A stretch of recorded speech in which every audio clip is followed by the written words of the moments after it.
And before I ran for city council, I actually started a nonprofit, which I know it's a nonprofit, but for me it really was like a business. And I know Donnie's in the room, he started Joy. I mean, I think even with nonprofits, it's very much like a small business experience where you have to raise money and have a product to sell, sort of, so to speak, and worry about making payroll. So I very much understand some of the challenges that our small business community faces. And again, please consider our office a friend and advocate for small businesses. There are a couple of reasons I am hosting a small business get-together quarterly. The first one, I want you to feel or know that local government really is working for you. One of the reasons I ran for a local office, because I believe that the national politics is crazy and sort of dividing our communities. I do believe that the way we rebuild our community. And we had 150 entrepreneurs come out. So we've got a whole house. We're putting a big podcast studio in the backyard on property, and we're going to duplicate the venture house model in other cities. We'll probably do another one here. And so think of it as a venture venue for us to do impact work, talk about what small businesses need in the city and in the state, and then also I'm also the president of the Kiwanis Club of Centennial Hills, which is a community outreach program here that does volunteering to support the children within our community. So I'm happy to be here, and thanks for the invite. With the City of Las Vegas business licensing.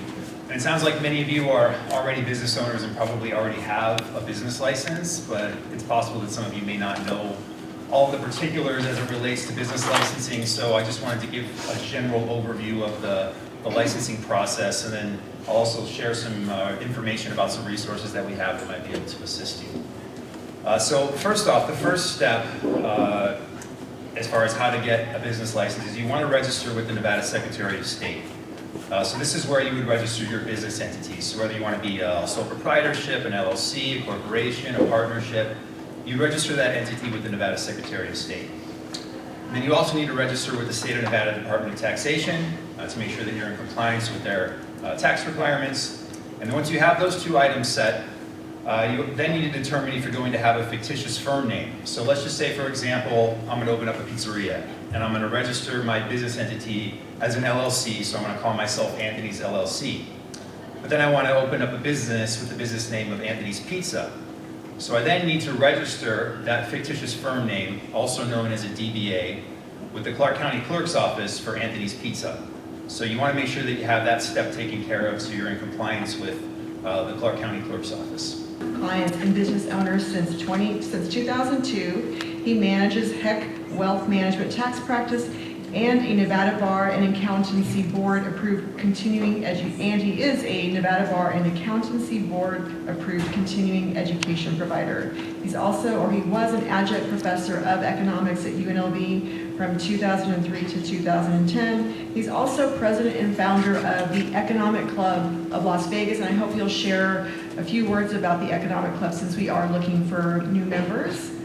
He went through the Las Vegas leadership class of 2009, and when he's not busy crunching numbers and sharing his knowledge with other people, he helps his wife run her restaurant, Chinglish, and spends time with his son Ben, who just graduated and is off to college. So Ken, thank you for, he says every Monday morning he hops on a call and covers the whole world in 20 minutes. So he's assured me that he can run through the U.S. and the whole world in 20 minutes. But please welcome him. All right, so before I get started, yes, my name is Ken Heck, and yes, I am a nerd. I absolutely love economics, and I'll tell you why before I go into this, because everyone has the same thing, economics. And we all glaze over. So why? And I'll tell you. We have a bookkeeper in the room, right? I think you were back here. Right, bookkeeping and accounting, that's the language of your business.